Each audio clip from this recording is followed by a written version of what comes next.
9월 13일 주일 예배 하나님께 올려드리겠습니다. 묵도하시겠습니다.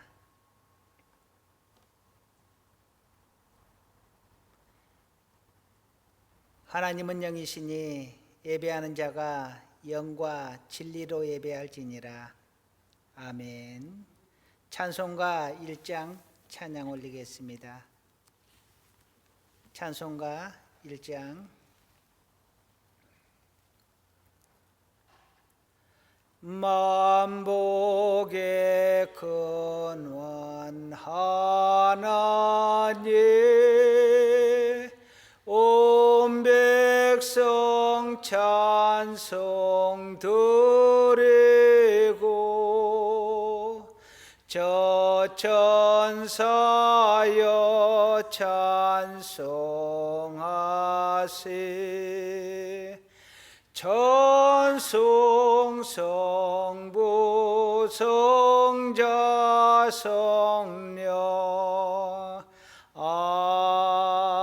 아멘. 교동문 1번 교독하시겠습니다. 교동문 1번 시편 1편 교독하시겠습니다. 영상예배 관계로 처음부터 끝까지 함께 읽도록 하겠습니다. 복 있는 사람은 악인들의 꾀를 따르지 아니하며 죄인들의 길에 서지 아니하며 오만한 자들의 자리에 앉지 아니하고 오직 여호와의 율법을 즐거워하여 그의 율법을 주야로 묵상하는도다. 그는 시냇가에 심은 나무가 철을 따라 열매를 맺으며 그 잎사귀가 마르지 아니함 같으니 그가 하는 모든 일이 다 형통하리로다. 악인들은 그렇지 아니하며 오직 바람에 나는 겨와 같도다. 그러므로 악인들은 심판을 견디지 못하며 죄인들이 의인들의 모임에 들지 못하리로다. 무릇 의인들의 길은 여호와께서 인정하시나 악인들의 길은 망하리로다. 아멘. 사도신경으로 신앙 고백하시겠습니다. 나는 전능하신 아버지 하나님 천지의 창조주를 믿습니다. 나는 그의 유일하신 아들 우리 주 예수 그리스도를 믿습니다. 그는 성령으로 잉태되어 동정녀 마리아에게서 나시고 본디오 빌라도에게 고난을 받아 십자가에 못 박혀 죽으시고 장사된 지 사흘 만에 죽은 자 가운데서 다시 살아나셨으며 하늘에 오르시어 전능하신 아버지 하나님 우편에 앉아 계시다가 거기로부터 살아있는 자와 죽은 자를 심판하러 오십니다. 나는 성령을 믿으며 거룩한 공교회와 성도의 교제와 죄를 용서받는 것과 몸의 부활과 영생을 믿습니다. 아멘. 찬송가 91장 찬양하시겠습니다. 찬송가 91장.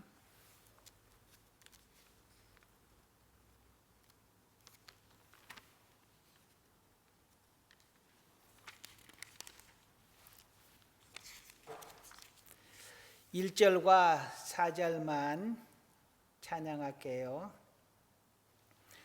슬픈 마음 있는 사람 예수 이름 믿으면 영원토록 변함없는 기쁜 마음 얻으리. 예수의 이름은 세상의 소망이요 예수의 이름은 천국의 기쁨일세. 우리 갈 길 다 간 후에 보좌 앞에 나아가 왕의 왕께 경배하며 면류관을 드리리. 예수의 이름은 세상의 소망이요, 예수의 이름은 천국의 기쁨일세. 아멘.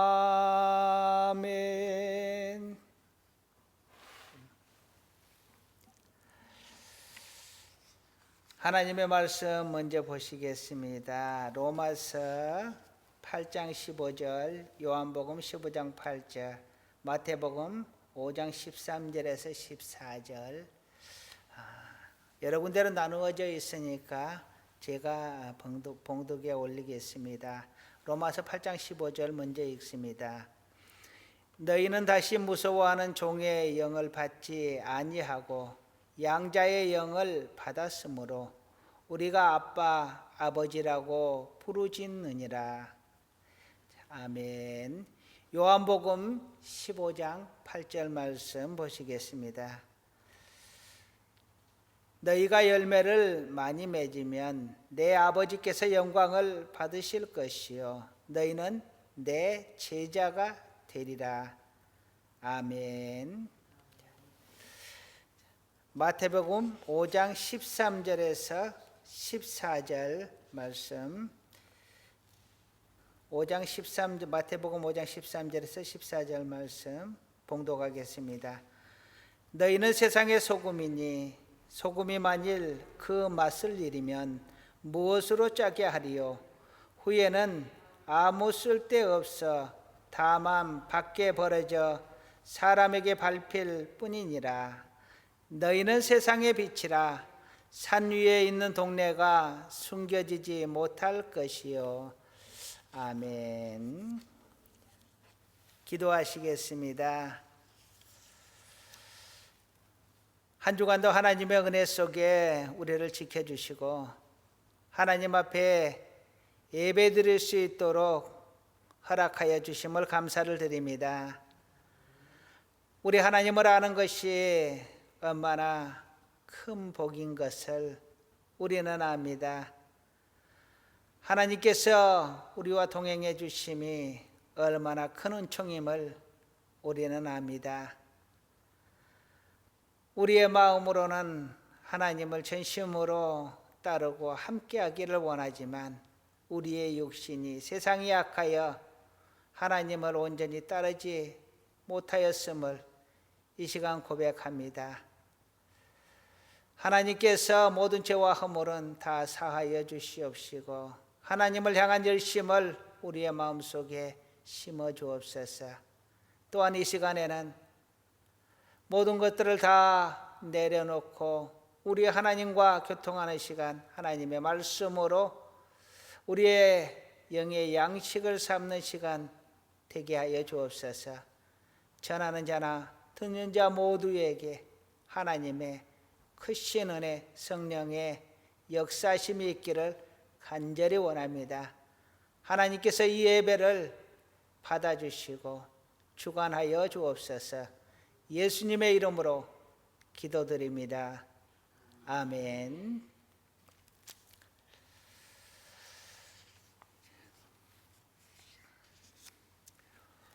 오늘은 다른 때보다 성경 말씀을 좀 많이 찾아서 읽으려고 합니다. 성경 말씀 중심으로 설교를 좀 이어가려고 합니다. 먼저 이해하시고 들으셨으면 합니다. 한번 물어보겠습니다. 당신의 정체가 도대체 무엇입니까? 누군가가 이렇게 물어본다면 무엇라고 대답하시겠습니까? 네 정체가 무엇이냐? 당신의 정체가 무엇입니까?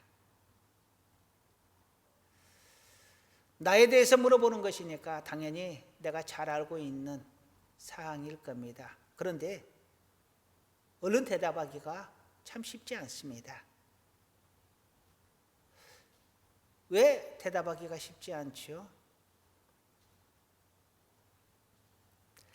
조금 이따 그 이야기는 다시 한번 해보려고 합니다. 너무 딱딱한 이야기들만 하니까 좀 우스갯소리를 한번 해보려고 합니다.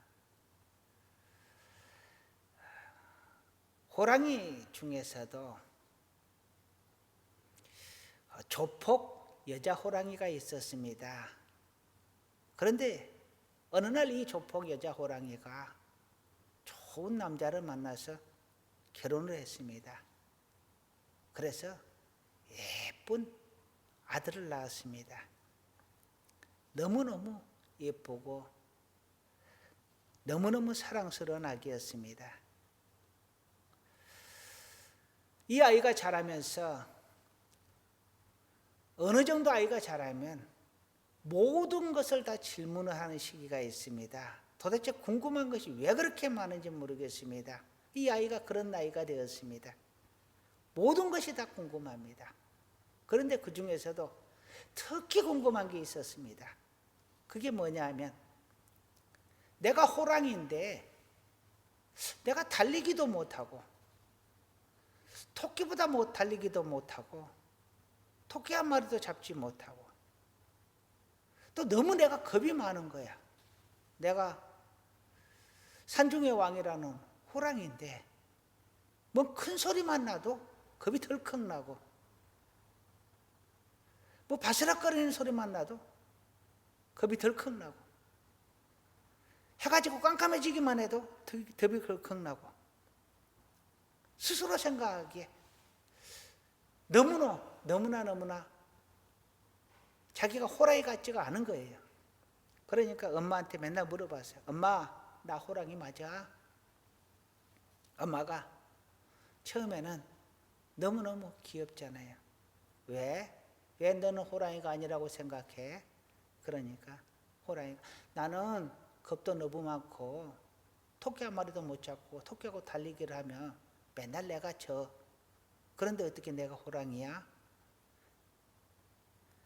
엄마가 뭐라고 대답하기를 너는 어리니까 그렇지. 앞으로 좀 더 크면 잘할 수 있어.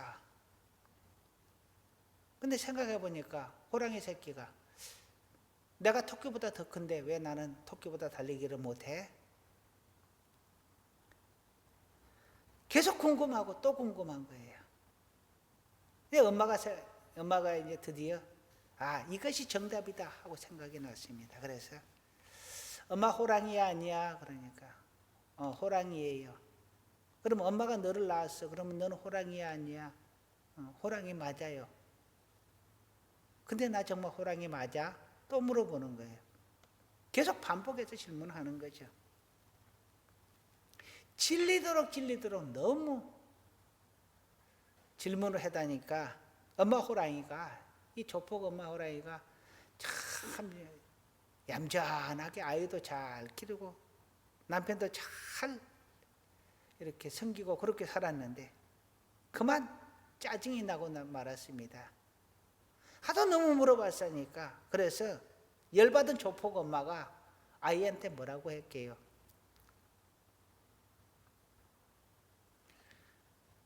조폭 성질이 나왔습니다. 아이한테 순간적으로 버럭 화를 내면서 이렇게 이야기했습니다. 야, 이 개새끼야. 그렇다면 그런 줄 알아? 그러니까 새끼 호랑이가 뭐라고 했겠어요? 나는 개새끼구나.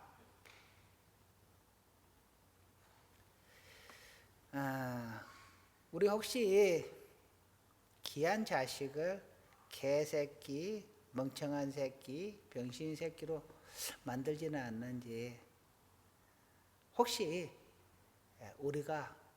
우리의 언어가 우리 자녀들에게 비수가 되지는 않은지 한번 좀 생각해 볼 필요가 있는 것 같습니다. 똥개도 자기 집에는 50%를 먹고 들어간다라는 말이 있지요. 자기 가정에서 자녀들이 대접받지 못하면, 기죽이면 밖에 나가서도 길을 못 펴니다. 자존감이 떨어지고요. 사회성도 부족해지고요. 자기 정체성이 형성되는 시기에 그것이 부족해지게 됩니다. 거기에다가 너무 그렇게 압박을 받다 보면 올바른 성격 형성에도 지장이 있습니다. 그리고 그것을 회복해 가는데 삶에서 많은 시간이 필요합니다. 우리의 자녀에게 너무도 가혹한 말로 그들의 자존감, 정체감을 떨어뜨리고 그들이 온전하게 정체성을 확립해 가지 못하는 그러한 일이 없도록 우리의 말들을 더욱 조심했으면 합니다. 사람마다 정체성이 있습니다. 사람들은 다 네 정체성이 무엇이냐 하면 다 자기를 알 것 같습니다.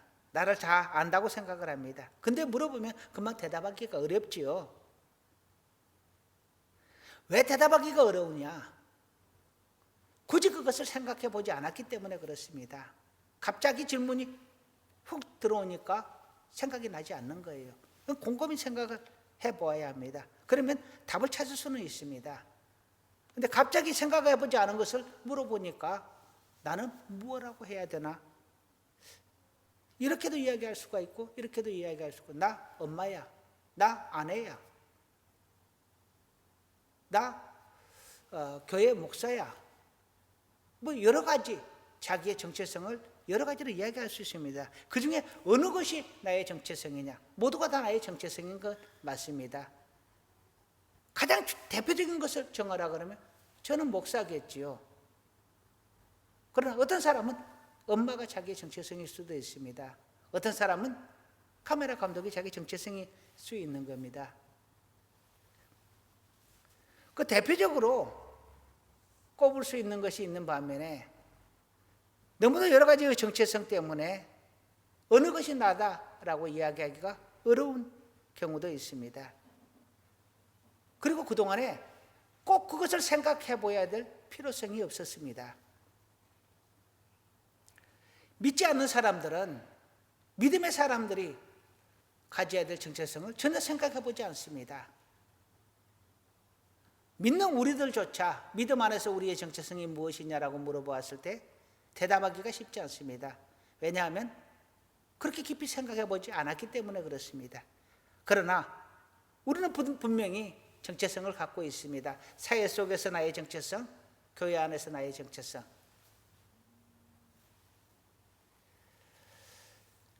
그런데 자기의 정체성을 아는 것은 매우 중요합니다.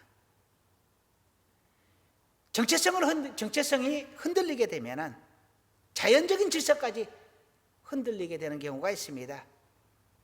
심지어 죄를 짓게 되기도 합니다. 개는 잡식성입니다. 그런데 우리 속담 중에 개 풀 뜯어먹는 소리 한다라고 이야기합니다. 개는 원래 풀을 잘 먹지 않습니다. 그런데 개가 풀을 뜯어먹을 때도 있습니다. 근데 개가 풀을 뜯어먹을 때는 안에 회충이 있거나 이럴 때 개가 풀을 뜯어먹는다고 합니다. 그런데 개가 풀을 주식으로 하지 않습니다. 그러니까 개가 풀을 먹으면 안 되거든요. 근데 개가 자기가 마치 소유인 것처럼 정체성이 흔들리면 개가 풀을 먹습니다. 염소를 따라다니는 개는 풀을 뜯어먹는다 그래요. 호랑이가 지가 호랑이인 것을 모르니까 나 호랑이 맞아? 라고 물어보는 겁니다. 개가 왕왕 짖으면 겁이 나는 거예요. 자기가 호랑이인 것을, 정체성을 확립되지 않아서 그렇습니다. 백조가 오리 틈에 섞여서 있는데 백조가 훨씬 더 고귀하고 품위가 있고 덩치가 크잖아요. 또 멋있고요. 그런데 늘 못난이라고 놀림을 당합니다. 자기의 정체성이 확실하다면 아무리 10명의 오리가 10마리의 오리가 자기를 놀린다 할지라도 나는 백조야 라고 허리를 꼿꼿하게 목을 꼿꼿하게 세웠을 겁니다. 그러나 자기 정체성이 없으니까 늘 고개 숙이고 기어 들어가고 오리되지 못한 것이 너무도 안타깝고 그들을 부러워하는 모양이 됩니다. 심지어는 만물의 영장인 이 세상을 다스리도록 하나님께서 만들어주신 이 사람이 힘센 동물들을 부러워할 때가 있습니다. 하늘을 나는 새를 부러워할 때가 있습니다. 물고기를 부러워할 때가 있습니다. 야, 너는 참 좋겠다. 마음대로 날아다니니까. 야, 너는 참 좋겠다. 저 바다로 마음껏 헤엄치고 다닐 수 있으니까. 물속에다 숨도 안 쉬고 잘 다닐 수 있으니까 나도 물고기가 됐으면 좋겠다. 하나님께서 하늘에 나는 것과 바닷속의 물고기와 모든 짐승을 사람에게 맡겼습니다. 그들을 다스리라고 했습니다. 그런데 그들을 다스릴 수 있는 권세를 가진 사람이 오히려 그들을 부러워하는 이러한 현상들이 생긴다라는 것입니다. 이렇게 정체성이 흔들리면 모든 질서가 깨어지고 제자리를 잡지를 못하게 됩니다. 기독교인이 정체성이 없으면 하나님이 아닌 다른 우상을 찾게 되고 무당을 찾아다니게 되고 사주팔자 보게 되고 묘자리 보게 되고 이삿날 찾게 되고 내 이름이 재수가 없다고 해서 또 이름을 바꿔야 되겠다라고 하고 아이 이름 짓는데 가서 무당한테 가서 이름 지어오는 이런 사태가 벌어지게 되는 것입니다. 장로님이라도 목사님이라도 정체성이 없으면 왠지 요즘 재수가 없다고 무당한테 한번 가봐야 되겠다 이런 사태가 벌어진다는 것입니다. 우리의 정체성을 아는 것은 매우 매우 중요하고 이 정체성이 없이는 우리의 삶이 혼선이 오게 되어 있습니다. 그래서 소크라테스는 너 자신을 알라라고 말을 합니다. 나를 아는 것이 그 무엇보다 중요합니다. 우리는 세상을 알기 위해서 온 책을 다 달달 외우고 시험을 보고 난리를 하지만 정작 나를 아는 시험은 그렇게 없는 것 같아요. 그런데 우리의 교육이 정말 나를 알게 하는 나의 정체성을 찾아가는 나의 희망을 정립해가는 이러한 교육들이 필요한 것 같습니다. 손자병법에서는 지피지기면 백전백승이다 라고 말을 합니다. 나를 아는 것이 먼저라고 했습니다. 그리고 나서 다른 사람을 아는 것이죠. 적을 아는 것입니다. 나를 알고 적을 모르면 50%만 아는 것이고 나를 모르고 적을 알면 그것도 50%만 아는 것입니다. 지피지기여야 합니다. 나도 알고 적도 알아야 하는 것입니다. 예수님은 이렇게 말합니다. 어찌하여 형제의 눈에 티는 보고 내 눈에 들 보는 보지 못하느냐. 자기의 허물은 너무도 큰데 오히려 형제의 눈에 있는 작은 티를 나무란다는 것입니다. 남의 잘못은 크게 보이고 나의 잘못은 다 용서가 되가 이해가 되는 것입니다. 나에게는 관대하고 다른 사람에게는 엄격한데 그 잣대를 반대로 바꿔야 맞지요. 나에게는 엄격하고 다른 사람에게는 관용을 베풀어야 되는 것이 맞습니다.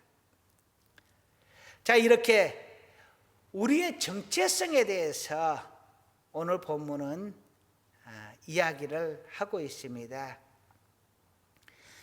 오늘은 우리가 성도로서 우리의 정체성에 대해서 확실하게 나의 정체성은 무엇인가, 나는 정체가 과연 무엇인가 하는 것에 대해서 생각해 보려고 합니다. 우리의 정체성을 크게 세 가지로 분류해 보았습니다. 성경 말씀과 연계해서 우리의 정체성에 대해서 한번 상고해 보려고 합니다. 첫째, 한번 따라 하시겠습니다. 자, 나는 하나님의 사람이다. 한 번 더. 나는 하나님의 사람이다. 하나님께서는 우리를 하나님의 소유라고 말을 합니다. 하나님의 것이라고 말하는 것이죠. 출애굽기 19장 5절을 읽어드릴게요. 세계가 다 내게 속하였나니 너희가 내 말을 잘 듣고 내 언약을 지키면 너희는 모든 민족 중에서 내 소유가 되겠고.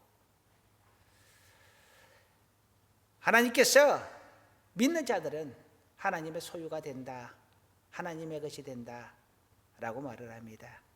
또한 로마서 8장 15절과 갈라디아서 4장 28절에서는 하나님의 자녀가 된다 라고 말을 합니다. 로마서 8장 15절 읽어드리겠습니다. 너희는 다시 무서워하는 종의 영을 받지 아니하고 양자의 영을 받았으므로 우리가 아빠, 아버지라고 부르짖느니라. 하나님께서 우리를 양자 삼았다라는 것입니다. 우리를 하나님의 자녀 삼았다라는 것입니다. 그러므로 우리가 하나님을 아버지라 부른다라는 것입니다. 갈라디아서 4장 28절 형제들아 너희는 이삭과 같이 약속의 자녀니라. 하나님께서 우리에게 약속의 자녀, 약속을 주신 그 자녀 삼으셨다라는 것입니다. 그리고 하나님께서 우리를 하나님의 밭, 하나님의 집이라고 말합니다. 고린도전서 3장 9절 말씀인데요. 우리는 하나님의 동역자들이요 너희는 하나님의 밭이요 하나님의 집이니라. 사도 바울이 그들은 하나님의 동역자고 그리고 교인들은 하나님의 밭이고 하나님의 집이다라고 말을 합니다. 우리 모두가 다 하나님의 동역자요 하나님의 밭이요 하나님의 집인 것입니다. 또한 우리에게 하나님의 성전이라고 고린도전서 3장 16절은 이야기합니다.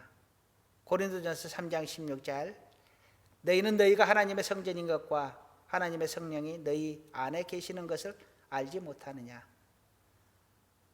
우리가 하나님의 성전이랍니다. 그래서 이 성전을 더럽히지 말라라고 이야기를 합니다. 우리에게 거룩하라고 이야기를 합니다. 우리 자신이 바로 하나님의 성전인 것이죠. 그리고 우리 안에 성령께서 계신다라는 것입니다. 베드로는 베드로전서 2장 9절에서 이렇게 이야기합니다. 너희는 택하신 족속이요 왕같은 제사장들이요 거룩한 나라요 그의 소유가 된 백성이니 이는 너희를 어두운 데서 불러내어 그의 기이한 빛에 들어가게 하신 이의 아름다운 덕을 선포하게 하려 하심이라. 너희는 택한 족속 왕같은 제사장 거룩한 나라 그의 소유가 된 백성이다 라고 말을 합니다. 하나님께서 우리가 하나님의 나라 하나님의 백성 하나님의 제사장이다 라고 말을 합니다. 이처럼 우리는 하나님의 소유고 하나님의 자녀고 하나님의 밭이고 하나님의 집이고 하나님의 동역자고 하나님의 성전이고 하나님의 나라고 하나님의 제사장이라고 합니다. 즉 우리는 하나님의 사람이라는 것입니다. 이것이 우리 믿는 자들의 첫 번째 정체성입니다. 다시 한번 따라하게 하시겠습니다. 나는 하나님의 사람이다. 우리는 하나님의 사람인 줄 믿으시기를 주님의 이름으로 축원합니다. 두 번째 우리의 정체성을 상고해 보겠습니다. 한번 따라 하시겠습니다. 나는 예수 그리스도의 사람이다. 한 번 더. 나는 예수 그리스도의 사람이다. 성경에 요한복음 15장 8절에서는 우리를 그리스도의 제자라고 소개를 합니다. 요한복음 15장 8절 너희가 열매를 많이 맺으면 내 아버지께서 영광을 받으실 것이요 너희는 내 제자가 되리라. 우리가 주님의 제자가 된다라는 것입니다. 또한 요한복음 15장 14절은 이렇게 말합니다. 너희는 내가 명령하는 대로 행하면 곧 나의 친구라. 즉 예수 그리스도의 친구라는 것입니다. 우리가 예수님의 제자도 되고 예수 그리스도의 친구도 됩니다. 또한 고린도후서 2장 15절은 우리를 그리스도의 향기라고 말을 합니다. 고린도후서 2장 15절, 우리는 구원받는 자들에게나 망하는 자들에게나 하나님 앞에서 그리스도의 향기니, 그리스도의 향기로 세상에 나가 그리스도의 향기를 나타내며 살아야 될 정체성을 우리는 가지고 있습니다. 또한 마가복음 16장 15절과 사도행전 1장 8절에서는 우리가 복음을 증거해야 될 복음의 증인들, 전도자여야 한다라고 말을 합니다. 자, 마가복음 16장 15절, 또 이르시되 너희는 온 천하에 다니며 만민에게 복음을 전파하라. 마태복음 28장 18절과 19절에 보면은 너희는 모든 민족을 제자로 삼아 아버지와 아들과 성령의 이름으로 세례를 베풀고 내가 너희에게 분부한 모든 것을 가르쳐 지키게 하라 라고 말을 합니다. 세례를 베풀고 내가 너희에게 가르친 것을 너희도 가르쳐서 그들이 지켜 행하게 하라 라는 것입니다. 또한 사도행전 1장 8절에서는 오직 성령이 너희에게 임하시면 너희가 권능을 받고 예루살렘과 온 유대와 사마리아와 땅 끝까지 이르러 내 증인이 되리라 하시니라 라고 말을 합니다. 성령을 받기까지 기다려라. 너희가 성령을 받으면 너희가 증인의 삶을 살 것이다. 땅 끝까지 가서 전도를 하라는 것입니다. 이 명령에 의해서 그들은 마가의 다락방에서 모여서 기도하고 성령을 받은 이후에 온 사방으로 흩어져서 복음을 전하다가 순교하기에 이릅니다. 우리는 복음의 증인의 삶을 살아야 합니다. 그 정체성을 우리가 받았기 때문입니다. 그리고 고린도후서 3장 2절은 우리를 그리스도의 편지다라고 이야기를 합니다. 너희는 우리의 편지라 우리 마음에 썼고 무사람이 알고 읽는 바라. 또한 우리를 그리스도의 것이라고 고린도전서 3장 23절, 로마서 1장 6절, 갈라디아서 3장 29절, 골로새서 2장 17절에서 이야기합니다. 차례대로 읽어보겠습니다. 고린도전서 3장 23절, 너희는 그리스도의 것이요 그리스도는 하나님의 것이니라. 로마서 1장 6절, 너희도 그들 중에서 예수 그리스도의 것으로 부르심을 받은 자니라.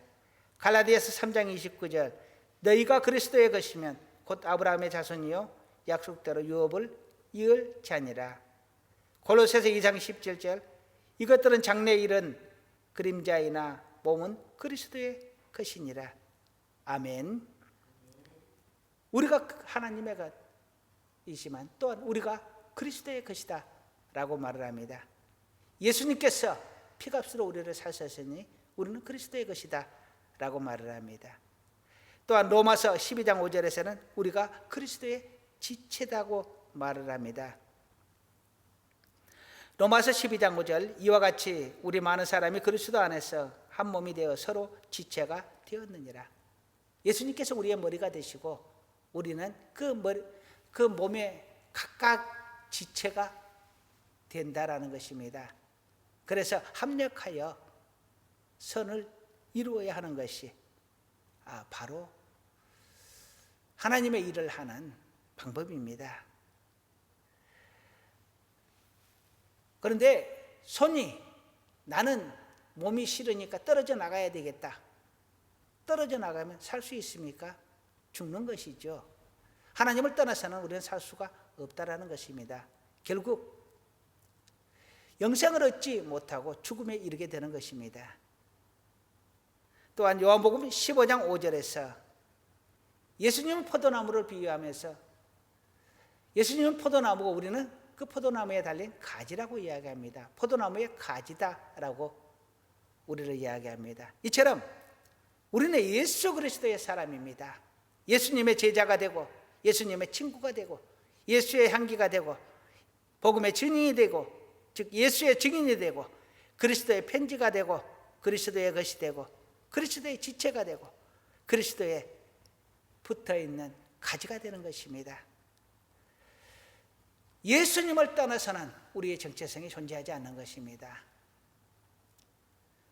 예수를 떠나서는 우리가 믿음 안에서 존재할 수 없는 것입니다. 다시 한번 따라합니다. 나는 예수 그리스도의 사람이다.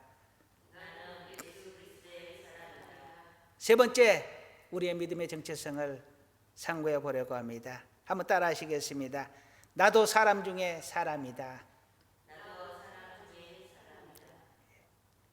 한 번 더 하시겠습니다. 나도 사람 중에 사람이다.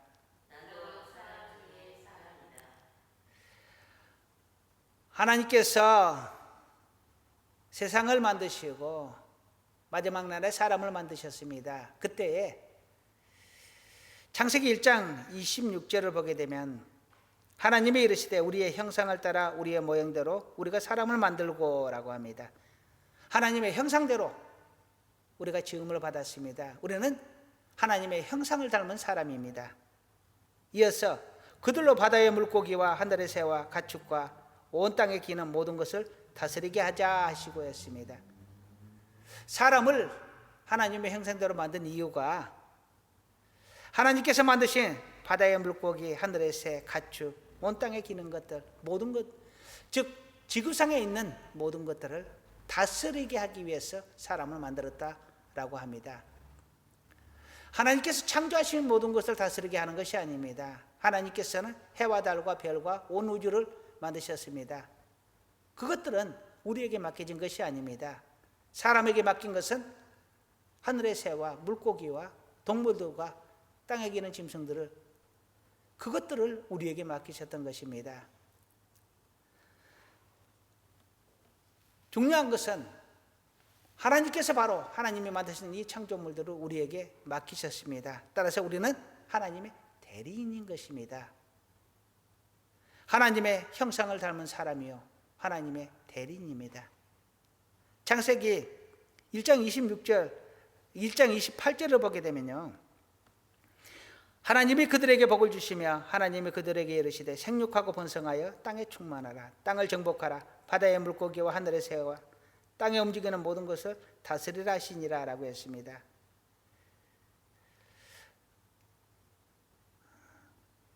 다시 말하면 하나님께서 우리를 하나님의 형상으로 만들고 하나님의 대리인으로 만들었는데 우리에게 그것들을 다스릴 수 있는 권세를 주셨습니다. 이 세상을 지배할 수 있는 권리를 우리에게 주셨다라는 것입니다. 우리가 이 세상을 지배하고 이 세상의 통치자가 되어 있는 것은 하나님께서 우리에게 그렇게 명령하셨고 그 권위를 주셨기 때문입니다. 하나님께서 우리에게 그것을 주지 않았다면 사람이 결코 이 세상의 지배자가 될 수 없었을 것입니다. 하나님께서 우리에게 허락하셨기 때문에 가능한 것입니다. 그러니 사람으로 태어남이 얼마나 소중한 것인지 우리는 하나님 앞에 사람으로 태어남에 대해서 날마다 감사하며 살아야 합니다. 그런데 아이고 나는 새가 되었으면 좋겠다. 아이고 나는 물고기가 되었으면 좋겠다. 내가 코끼리가 되어서 힘이 세었으면 좋겠다. 이딴 소리를 할 게 아니라는 이야기예요. 우리는 하나님에게 가장 귀한 것을 받은, 귀한 권리를 받은 사람입니다. 마태복음 5장 13절에서는 우리는 세상의 소금이다라고 말을 합니다. 그리고 14절에서는 우리를 세상의 빛이라고 말을 합니다. 5장 13절, 너희는 세상의 소금이니 소금이 만일 그 맛을 잃으면 무엇으로 짜게 하리요? 후에는 아무 쓸데없어 다만 밖에 버려져 사람에게 밟힐 뿐이니라. 아멘. 여기서 소금의 역할은 음식의 맛을 내는 것에 비유하고 있습니다. 소금이 음식의 맛을 낸다면 그리스도인은 세상의 맛을 내는 사람이어야 합니다. 그렇지 못하면, 소금이 맛을 내지 못하면 어떻게 된다고요? 버려지고 사람에게 밟힌다고 했습니다. 그리스도인이 세상의 맛을 내지 못하면, 세상을 살만하도록 하는데 도움이 되지 못하면 사람들에게 지탄받고 버려지고 밟히게 됩니다. 마태복음 5장 14절에서는 우리를 세상의 빛이라고 합니다. 너희는 세상의 빛이라 산 위에 있는 동네가 숨겨지지 못할 것이요 라고 합니다. 하나님께서 우리에게 말합니다. 너희는 세상의 빛이다. 세상을 밝혀야 되고, 우리를 희생하여 어둠을 몰아내고 세상을 밝히고 우리의 선한 행동으로 그들이 하나님에게 영광을 돌리게 하라라고 말을 합니다. 이처럼 우리는 사람 가운데 하나님께서 세운 사람입니다. 나는 천사가 아닙니다. 나는 동물이 아닙니다. 나는 사람입니다. 원성이가 진화해서 사람이 된다는데요, 천만의 말씀 만만의 공덕입니다. 그것은 가설에 불과한 것이지 실제로는 있을 수가 없는 이야기입니다. 영장류가 점점 시대를 거쳐서 이렇게 오늘날의 현대 인류가 되었다는데요, 택도 없는 말씀입니다. 안 되는 것입니다. 그것은 유전자가 다른 경우도 많고요, 기본적으로 다른 개체인 경우도 많습니다. 절대로 아무리 침팬지가 사람하고 가깝다고 해서 침팬지가 사람으로 진화하는 것은 불가능하다라는 것입니다. 그 어렵고 불가능하다, 과학자들도 인정하는 사항인데, 혹시 대변이가 일어나면 혹시 개체 중에서 그렇게 진화할 수도 있다라고 이야기를 하는 경우가 있습니다. 수억 분의 1에 해당하는데요. 그런데 그것들은 진화를 해도 살아남기가 어렵습니다. 원숭이들이 살아남는 것은 나무 위에 있기 때문입니다. 그들이 달리기를 잘해서 살아남겠어요? 싸움을 잘해서 사자처럼 살아남겠어요? 그들이 살아남을 수 있는 유일한 능력은 나무를 잘 타고 나무 위에서 살기 때문에 가능한 거예요. 근데 사람이 나무 위에서 살 수 있어요? 도구를 이용하며 살겠죠. 기본적으로 원숭이와 사람은 다른 것입니다. 어떤 사람이 이렇게 이야기합니다. 옛날에는 기린이 목이 짧았답니다. 그런데 나무들이 다 죽고 없으니까 키 큰 나무들만 있어서 그 나무 잎을 따먹으려고 자꾸 모가지를 빼다 보니까 목이 길어졌대요. 여러분, 그게 맞을 것 같죠? 높은 데 있는 것을 먹으려면 목을 자꾸 누리면 목이 길어질까요? 안 길어질까요? 길어지긴 합니다. 야구 선수들 던지기 하잖아, 공 던지기. 그러면 오른쪽 발이 더 길어요. 왼손을 공을 던지는 오른쪽 발이 더 길다고요. 근데 그러면 야구 선수가 뒤에 아들을 낳았어요. 그러면 그 아들이 오른쪽 왼쪽 손이 길이가 다르게 태어날까요? 똑같이 태어납니다. 기린이 아무리 모가지를 빼도 지가 살았을 때는 모가지가 늘어날지 모르지만 그것이 유전이 되지 않습니다. 아무리 사람이 발달을 해서 어떤 사람은 뒤로 젖혀서 공처럼 동그랗게 만드는 능력이 생겼다라고 합시다. 그러면 그 유전자가 뒤에 후손에게 남겨져서 오징어처럼 뼈가 물렁물렁하고 휙휙 휘어지는 그런 사람이 나오느냐? 천만의 말씀입니다. 안 나옵니다. 그것은 발달이 된 거예요. 기능이 발달이 된 것이지 유전이 되는 것이 아닙니다. 그런데 그런 주장을 한다라는 것이죠. 우리는 그렇지 않습니다. 우리는 단지 사람입니다. 하나님이 사람으로 만들었습니다. 세상을 지배하도록 만들었습니다. 우리가 능력이 있어 지배한 것이 아니라 하나님이 지배하도록 만든 것입니다. 그리고 우리는 세상에 소금이 되도록 택함을 받았습니다. 우리는 세상에 빛으로 택함을 받았습니다. 그러니 우리는 하나님의 형상으로 이 세상을 지배하면서 살고, 그리고 이 세상을 다스리면서 살고, 이 세상에 소금과 빛이 되어 살아야 하는 것입니다. 그것이 당연한 우리의 정체성입니다. 이제 말씀을 마무리하려고 합니다. 나는 누구냐? 나의 정체성이 무엇이냐? 한번 따라 하시겠습니다. 나는 하나님의 사람이다. 나는 예수 그리스도의 사람이다. 나는 사람 중에 사람이다. 이 세 가지를 종합해서 말하자면 나는 귀하고 귀한 사람이다라는 것입니다. 사람이란 이름 그 하나만으로도 우리는 귀한 존재인 것입니다. 우리가 이렇게 귀한 정체성을 갖고 있는 사람으로서 과연 어떻게 살아야 되느냐? 두 가지만 이야기를 하려고 합니다. 첫째는요, 자기 스스로를 사랑하라는 것입니다. 하나님이 귀하게 만드셨습니다. 하나님의 형상으로 만드셨습니다. 세상을 정복하도록 만드셨습니다. 세상을 지배하도록, 세상을 다스리도록 만드셨습니다. 하나님의 자녀 삼아주셨습니다. 하나님의 백성 삼아주셨습니다. 천국을 우리에게 유업으로 주시겠다 약속하셨습니다. 나는 정말 귀하고 귀한 존재입니다. 돈이 없어도, 빽이 없어도, 능력이 없어도 나는 사람 그 자체만으로도 귀한 존재예요. 내가 하나님을 만났으니 더더욱 귀한 존재인 것입니다. 두 번째로는요, 노블리스 오블리제의 삶을 살아라 하는 것입니다. 어쩌면 노블리스 오블리제의 삶을 넘어서 거룩한 삶을 살아야 될 의무가 우리에게는 있습니다.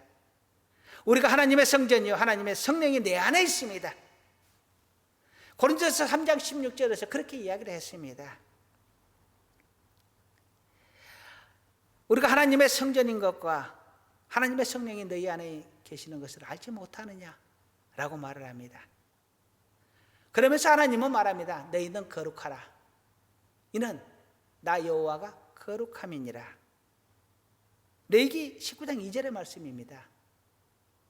그리고 고린도전서 6장 15절을 한번 읽어보겠습니다. 그리스도의 지체로 창녀의 지체를 만들지 말라.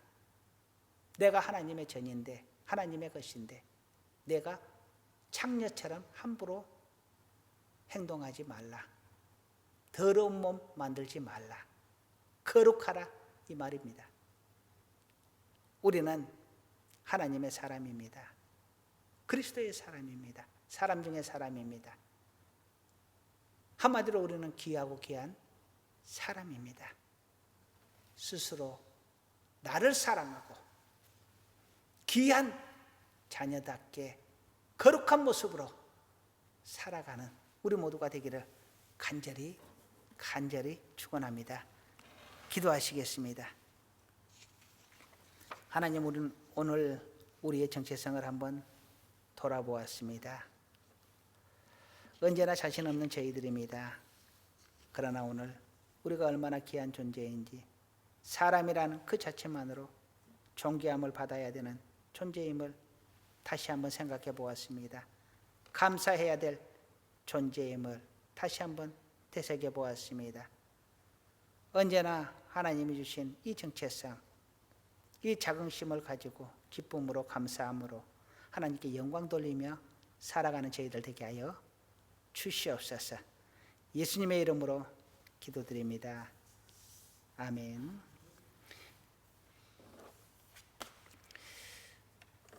찬송가 310장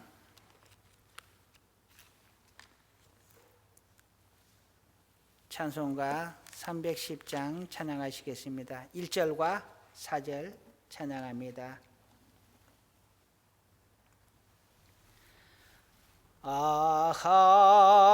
하나님의 은혜로 있을 데 없는 자 왜 구속하여 주는지 난 알 수 없도다. 내가 믿고 또 의지하무 내 모든 형편하시는 주님 늘 돌보아 주실 것을 나는 확실히 아네. 주 언제 강림하실지 혹 밤에 혹 낮에 또 주님 만날 그곳도 난 알 수 없도다. 내가 믿고 또 의지하무 내 모든 형편하시는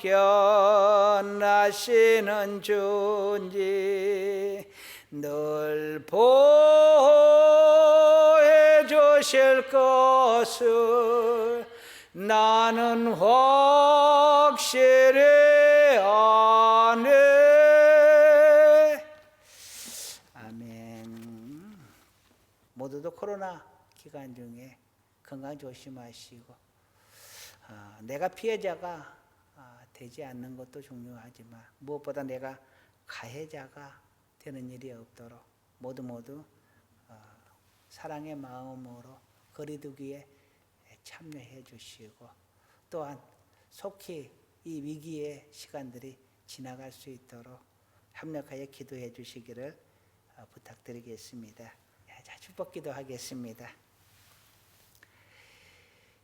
이제는 우리 주 예수 그리스도의 은혜와 하나님 아버지의 지극하신 사랑하심과 성령님의 도우시고 축복하시는 놀라운 은혜가 언제나 우리 하나님 안에서 사람으로서의 정체성, 하나님의 자녀로서의 정체성, 예수 그리스도의 제자로서의 정체성을 확실하게 가지고 언제나 감사함으로 기뻐함으로 우리 하나님께 영광 돌리며 살아가기를 간절히 원하는 하나님의 자녀들 위해 우리 하늘교회 위해 모든 믿음의 권속들 위해 이제로부터 영원토록 함께 있을지어다. 아멘.